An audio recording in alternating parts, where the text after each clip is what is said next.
Hello everyone, I am Abhilash and I am back with a new topic that is Earth. Today we are going to explore our home planet that is planet Earth. Starting with the history of our planet that is its formation. We all know that Earth revolves around the sun, but regarding the formation we still go on the theories. The first and most widely accepted theory is the core accretion model. The core accretion model. Around 4.6 billion years ago, our solar system was a cloud of dust and gas, which was called the solar nebula. Gravity collapsed the material in on itself as it began to spin, forming the sun in the center of the nebula.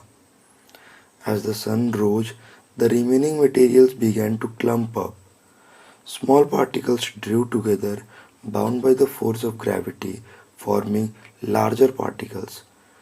The solar wind swept away the lighter elements such as hydrogen and helium, leaving only heavy, rocky materials to create smaller terrestrial bodies like planets, that is Earth. Now, starting with the facts, the first fact about our home planet is the Earth's rotation is gradually slowing down. The deceleration is happening almost imperceptibly at approximately 17 milliseconds per 100 years, and the rate at which it occurs is not even uniform. This may affect the time length of our days, but it happens so slowly that it could take almost 140 million years to increase 1 hour in our day, that is 25 hours. Now, coming to the why part of this phenomena, scientists aren't exactly sure about the mechanisms that produce this variation, but they go by a hypothesis. One hypothesis involves Earth's outer core, a liquid metal layer of the planet which circulate underneath the solid lower mantle.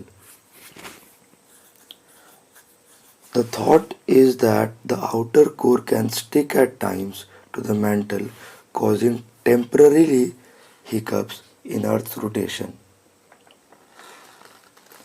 The second fact is related to the satellites. Earth has one moon and two co-orbital satellites. Yes, you heard it right. Everybody knows that Earth has one moon, but very few knows that there are two additional asteroids locked in a co-orbital orbits with Earth. They are called 3753 Cruithne and 2002 AA29. The first 3753 Cruithne is a 5 km across and is also called Earth's second moon. It has a synchronized orbit with our home planet, which look like it's following Earth in orbit, but it is actually following its own distract path around the Sun. 2002 AA29 is only 60 meter across and makes a horseshoe orbit around the Earth that brings it close to the planet every 95 years. Commencing to the third fact, that is geocentric model. The Earth was once believed to be the center of the universe. During 2nd century, it seemed quite logical. The Ptolemy of Alexandria was the most developed geocentric model.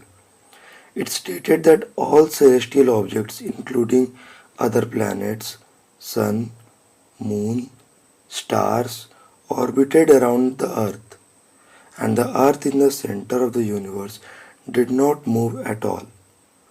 It was widely accepted until 16th century, after which it was superseded by heliocentric models of Nicolaus Copernicus, which stated that sun is at the center of the universe and the rest celestial bodies orbits around it. But even this model doesn't fill all the planetary position data well.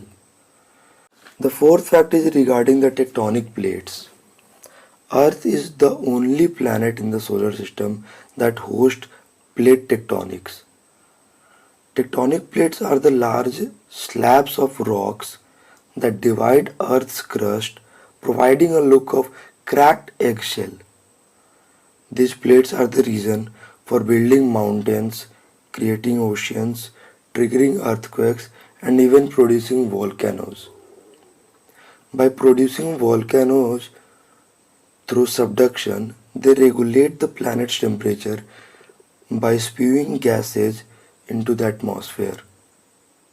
Now, coming to the core of the earth, everybody knows about the different segments of the inner earth, that is, the inner core, the outer core, the mantle, and the crust.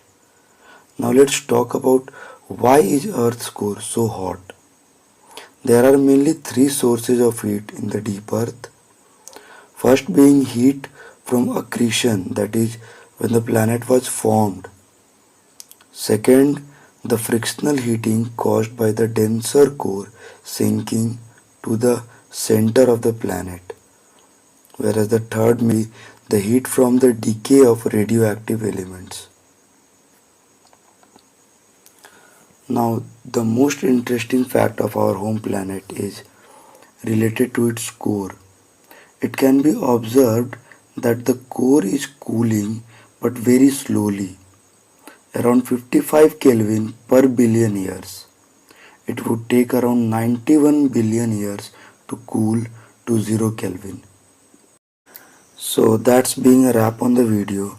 If you got anything useful from this video, then do give a thumbs up and subscribe for further interesting contents. Any complaints or any suggestions, do let me know in the comment section below. Thank you.